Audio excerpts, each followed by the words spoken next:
Meditations. The Thoughts of the Emperor Marcus Aurelius Antoninus. Book 4. That which rules within, when it is according to nature, is so affected with respect to the events which happened, that it always easily adapts itself to that which is possible and is presented to it. For it requires no definite material, but it moves towards its purpose, under certain conditions, however, and it makes a material for itself out of that which opposes it, as fire lays hold of what falls into it, by which a small light would have been extinguished. But when the fire is strong, it soon appropriates to itself the matter which is heaped on it, and consumes it, and rises higher by means of this very material. Let no act be done without a purpose, nor otherwise than according to the perfect principles of art. Men seek retreats for themselves, houses in the country, seashores, and mountains, and thou too art wont to desire such things very much. But this is altogether a mark of the most common sort of men, for it is in thy power whenever thou shalt choose to retire into thyself. For nowhere, either with more quiet or more freedom from trouble, does a man retire than into his own soul, particularly when he has within him such thoughts that by looking into them he is immediately in perfect tranquillity. And I affirm that tranquillity is nothing else than the good ordering of the mind. Constantly then give to thyself this retreat, and renew thyself, and let thy principles be brief and fundamental, which, as soon as thou shalt recur to them, will be sufficient to cleanse the soul completely, and to send thee back free from all discontent with the things to which thou returnest. For with what art thou discontented? With the badness of men? Recall to thy mind this conclusion, that rational animals exist for one another, and that to endure is a part of justice, and that men do wrong involuntarily, and consider how many already, after mutual enmity, suspicion, hatred, and fighting, have been stretched dead, reduced to ashes, and be quiet at last. But perhaps thou art dissatisfied with that which is assigned to thee out of the universe. Recall to thy recollection this alternative. Either there is providence or atoms, fortuitous concurrence of things, or remember the arguments by which it has been proved that the world is a kind of political community, and be quiet at last. But perhaps corporeal things will still fasten upon thee. Consider then further that the mind mingles not with the breath, whether moving gently or violently, when it has once drawn itself apart and discovered its own power. And think also of all that thou hast heard and assented to about pain and pleasure, and be quiet at last. But perhaps the desire of the thing called fame will torment thee. See how soon everything is forgotten, and look at the chaos of infinite time on each side of the present, and the emptiness of applause, and the changeableness and want of judgment in those who pretend to give praise, and the narrowness of the space within which it is circumscribed, and be quiet at last. For the whole earth is a point, and how small a nook in it is this thy dwelling, and how few are there in it, and what kind of people are they who will praise thee? This then remains. Remember to retire into this little territory of thy own, and above all, do not distract or strain thyself, but be free, and look at things as a man, as a human being, as a citizen, as a mortal. But among the things readiest to thy hand, to which thou shalt turn, let there be these, which are two. One is that things do not touch the soul, for they are external and remain immovable. But our perturbations come only from the opinion which is within. The other is that all these things, which thou seest, change immediately, and will no longer be, and constantly bear in mind how many of these changes thou hast already witnessed. The universe is transformation. Life is opinion. If our intellectual part is common, the reason also, in respect of which we are rational beings, is common. If this is so, common also is the reason which commands us what to do and what not to do. If this is so, there is a common law also. If this is so, we are fellow citizens, and if this is so, we are members of some political community. If this is so, the world is, in a manner, a state. For of what other common political community will anyone say that the whole human race are members? And from thence, from this common political community, comes also our very intellectual faculty and reasoning faculty and our capacity for law. Or whence do they come? For as my earthly part is a portion given to me from certain earth, and that which is watery from another element, and that which is hot and fiery from some peculiar source, for nothing comes out of that which is nothing, as nothing also returns to non-existence, so also the intellectual part comes from some source. Death is such as generation is, a mystery of nature, composition out of the same elements, and a decomposition into the same, and altogether not a thing of which any man should be ashamed, for it is not contrary to the nature of a reasonable animal, and not contrary to the reason of our constitution. It is natural that these things should be done by such persons. It is a matter of necessity, and if a man will not have it so, he will not allow the fig tree to have juice. But by all means bear this in mind, that within a very short time both thou and he will be dead, and soon not even your names will be left behind. Take away thy opinion, and then there is taken away the complaint, I have been harmed. Take away the complaint, I have been harmed, and the harm is taken away. That which does not make a man worse than he was, also does not make his life worse, nor does it harm him either from without or from within. The nature of that which is universally useful has been compelled to do this. Consider that everything which happens justly, and if thou observest carefully, thou wilt find it to be so.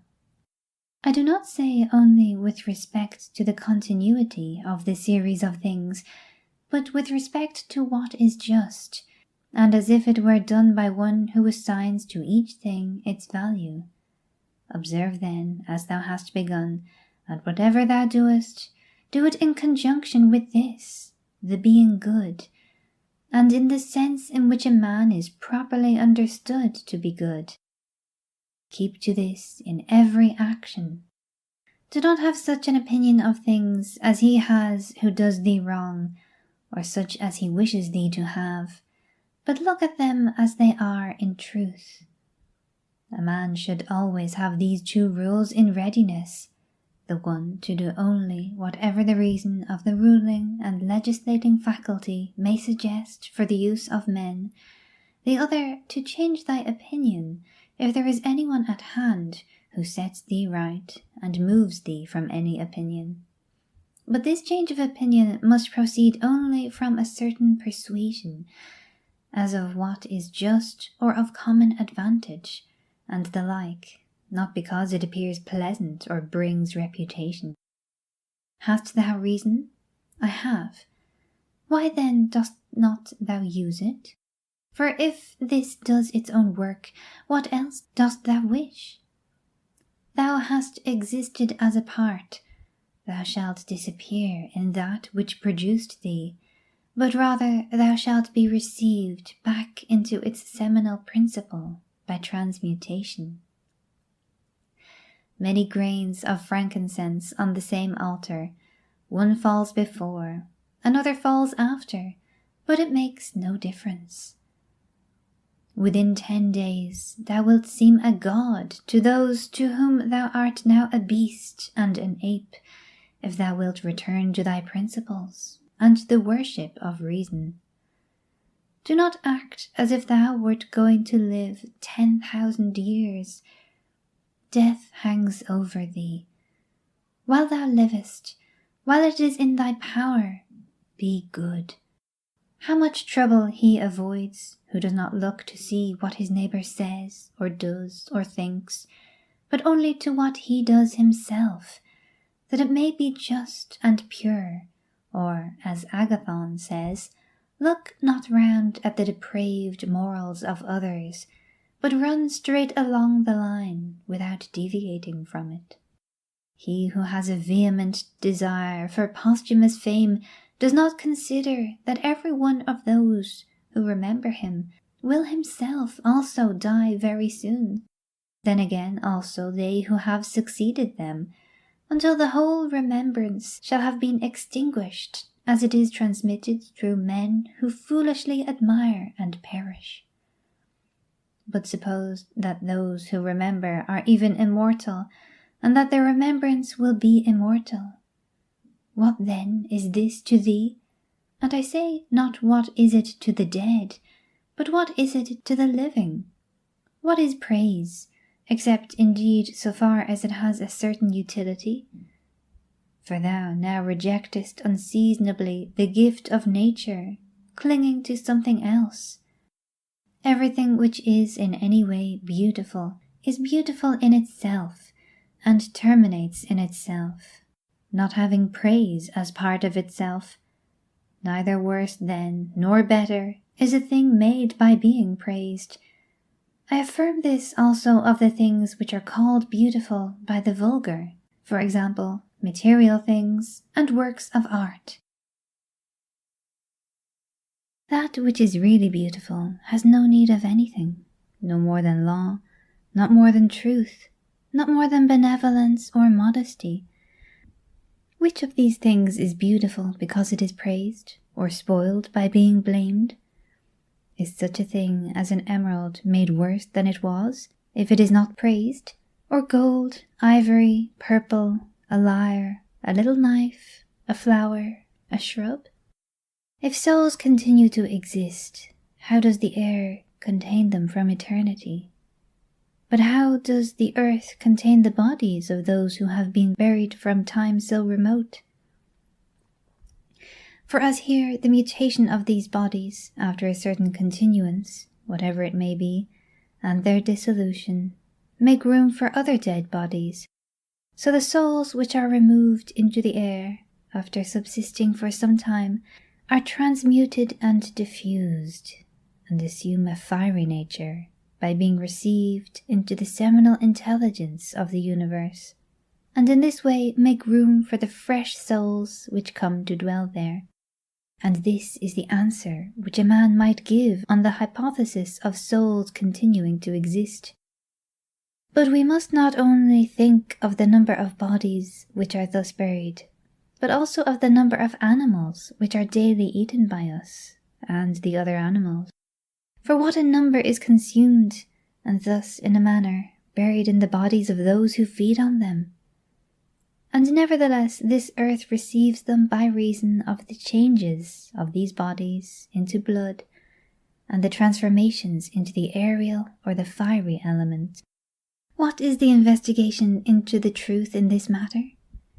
The division into that which is material, and that which is the cause of form, the formal. Do not be whirled about, but in every movement have respect to justice, and on the occasion of every impression maintain the faculty of comprehension.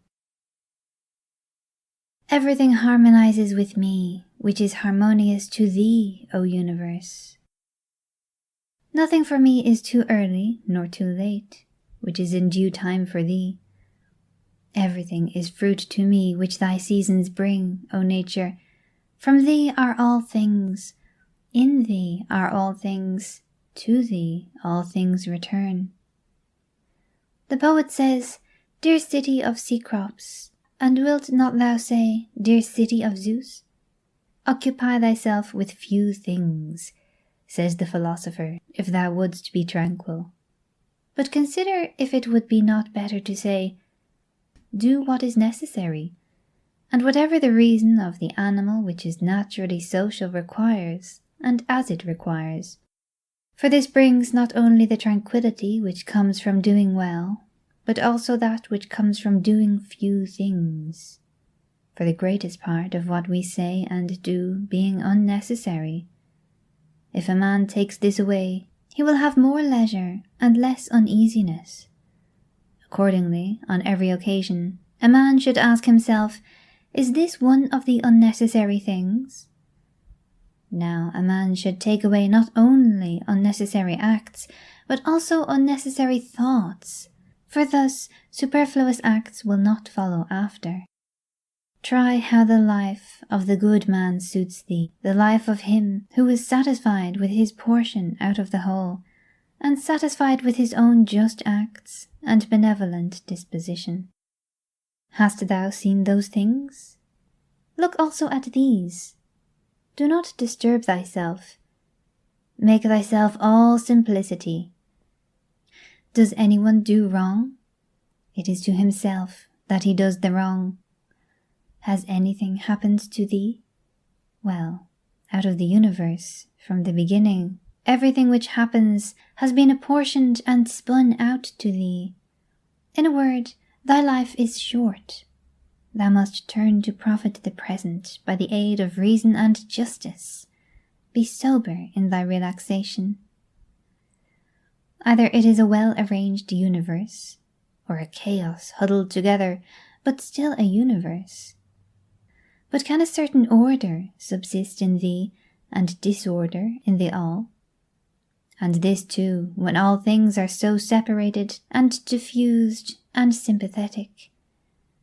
A black character, a womanish character, a stubborn character, bestial, childish, animal, stupid, counterfeit, scurrilous, fraudulent, tyrannical.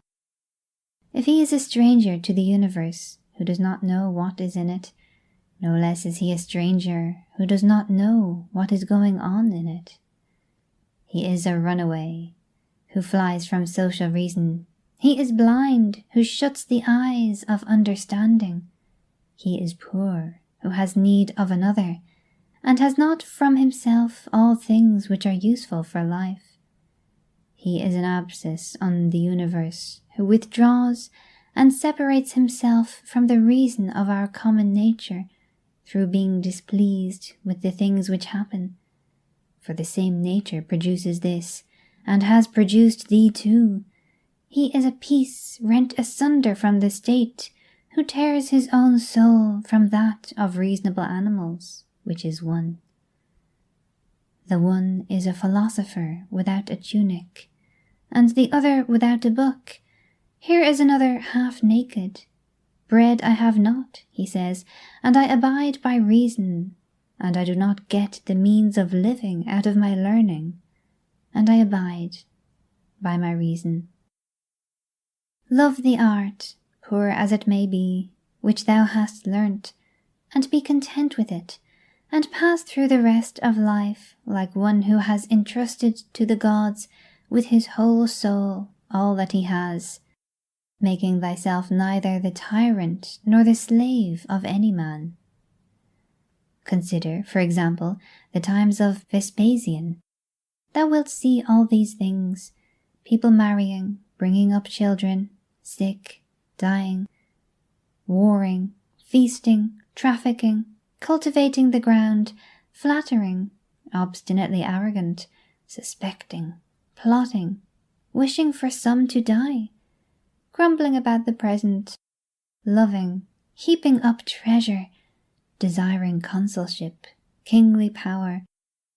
Well then, that life of these people no longer exists at all. Again, remove to the times of Trajan. Again, all is the same. Their life too is gone. In like manner, view also the other epochs of time and of whole nations, and see how many after great efforts soon fell and were resolved into the elements. But chiefly thou shouldst think of those whom thou hast thyself known, distracting themselves about idle things, neglecting to do what was in accordance with their proper constitution, and to hold firmly to this, and to be content with it. And herein it is necessary to remember that the attention given to everything has its proper value and proportion.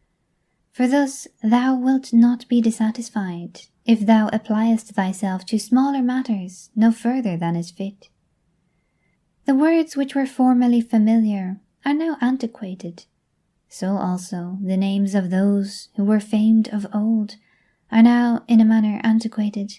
Camillus, Caeso, Volisus, Leonatus, and a little after also Scipio and Cato, then Augustus, then also Hadrianus and Antoninus. For all things soon pass away and become a mere tale, and complete oblivion soon buries them. And I say this of those who have shone in a wondrous way. For the rest, as soon as they have breathed out their breath, they are gone, and no man speaks of them. And to conclude the matter, what is even an eternal remembrance? A mere nothing. What then is that about which we ought to employ our serious pains? This one thing, thoughts just, and acts social, and words which never lie, and a disposition which gladly accepts all that happens, as necessary, as usual, as flowing from a principle and source of the same kind. Willingly give thyself up to Clotho, one of the Fates, allowing her to spin thy thread into whatever things she pleases. Everything is only for a day, both that which remembers and that which is remembered. Observe constantly that all things take place by change, and accustom thyself to consider that the nature of the universe loves nothing so much as to change the things which are, and to make new things like them. For everything that exists is, in a manner, the seed of that which will be. But thou art thinking only of seeds which are cast into the earth or into a womb. But this is a very vulgar notion. Thou wilt soon die, and thou art not yet simple, nor free from perturbations, nor without suspicion of being hurt by external things, nor kindly disposed towards all, nor dost thou yet place wisdom only in acting justly. Examine men's ruling principles, even those of the wise, what kind of things they avoid, and what kind they pursue. What is evil to thee does not subsist in the ruling principle of another, nor yet in any turning and mutation of thy corporeal covering. Where is it then? It is in that part of thee in which subsists the power of forming opinions about evils. Let this power then not form such opinions, and all is well. And if that which is nearest to it, the poor body, is cut, burnt, filled with matter and rottenness, nevertheless let the part which forms opinions about these things be quiet. That is, let it judge that nothing is either bad or good, which can happen equally to the bad man and the good. For that which happens equally to him who lives contrary to nature, and to him who lives according to nature, is neither according to nature nor contrary to nature. Constantly regard the universe as one living being, having one substance and one soul, and observe how all things have reference to one perception, the perception of this one living being, and how all things act with one movement, and how all things are the cooperating causes of all things which exist. Observe, too, the continuous spinning of the thread and the contexture of the web. Thou art a little soul, bearing about a corpse, as Epictetus used to say. It is no evil for things to undergo change, and no good for things to subsist in consequence of change. Time is like a river made up of the events which happen, and a violent stream, for as soon as a thing has been seen, it is carried away, and another comes in its place, and this will be carried away too.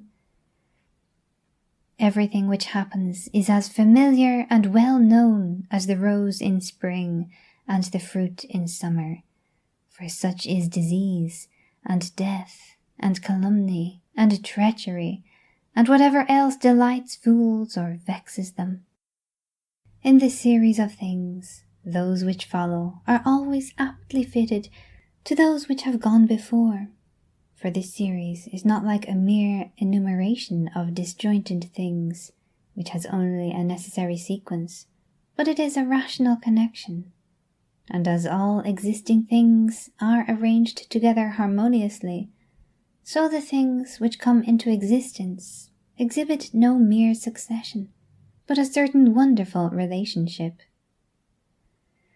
Always remember the saying of Heraclitus, that the death of earth is to become water, and the death of water is to become air, and the death of air is to become fire, and reversely.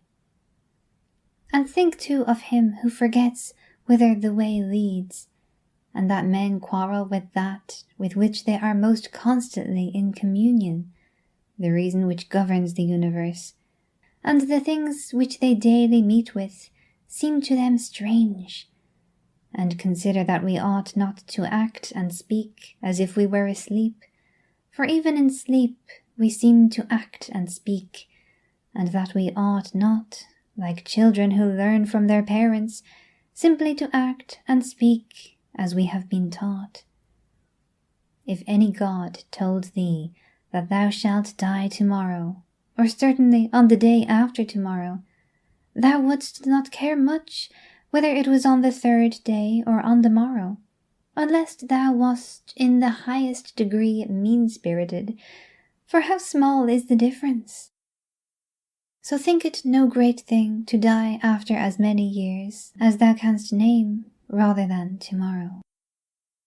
Think continually how many physicians are dead, after often contracting their eyebrows over the sick, and how many astrologers, after predicting with great pretensions the deaths of others, and how many philosophers, after endless discourses on death or immortality, how many heroes, after killing thousands, and how many tyrants who have used their power over men's lives with terrible insolence, as if they were immortal, and how many cities are entirely dead, so to speak, Helike, and Pompeii, and Herculaneum, and others innumerable. Add to the reckoning all whom thou hast known, one after another. One man, after burying another, has been laid out dead, and another buries him, and all this in a short time. To conclude, always observe how ephemeral and worthless human things are, and what was yesterday a little mucus, tomorrow will be a mummy or ashes. Pass then through this little space of time conformably to nature, and end thy journey in content, as an olive falls off when it is ripe, blessing nature who produced it, and thanking the tree on which it grew.